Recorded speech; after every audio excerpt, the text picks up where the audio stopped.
Convention center workers are considering a strike, and I have Scott Maxwell here who's working on a column on this one. So it's interesting, Scott. You're not essentially asking why or whether or not they should strike. The question you have is why are workers at the Orange County Convention Center being paid so little, considering it's run and funded by taxpayer money? You just summed it up pretty well there, Rich. I think a lot of people have debates over wages, and they say, well, it's whatever a company wants to pay. And if some low-wage motel or roadside attraction wants to pay cruddy wages, well, who cares? But in this case, you're talking about the convention center. You're talking about a county-operated facility, something the taxpayers have invested billions of dollars in, basically. And when employees there don't make enough money to live, and in this case, we have employees making as little as $13.60, which is nowhere enough to cover the cost of food and housing to live here in Central Florida, then taxpayers often end up subsidizing those folks even more through public assistance, through either housing subsidies or even food stamps.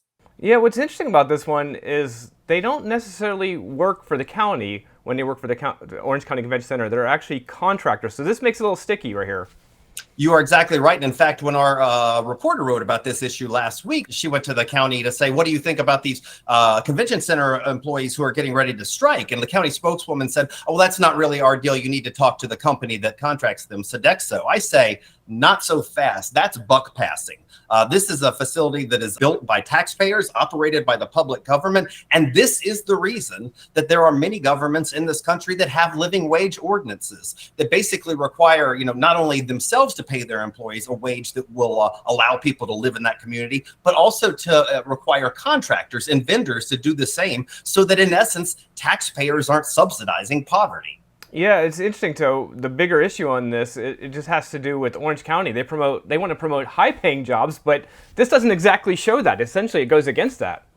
Yeah, and this is sort of a soapbox I've been on for a long time. The bigger issue, in my estimation, is that Orange County, Central Florida and Florida in general, but particularly Orange County, subsidizes low-wage jobs, specifically hospitality and tourism jobs, at a rate unlike anything else. We have spent literally billions of dollars, primarily in the form of hotel taxes, on things like promoting tourism through Visit Orlando and through subsidizing the convention center. There's a reason all this stuff adds up to make us dead last in median wages in America. We are 50th among the 50 largest metros for median wages. I think it's time that the county starts thinking about paying more than just lip service to cultivating high wage jobs. But at a minimum, if we are going to directly subsidize jobs at a place like the convention center, the people who work there should be able to afford a roof over their head.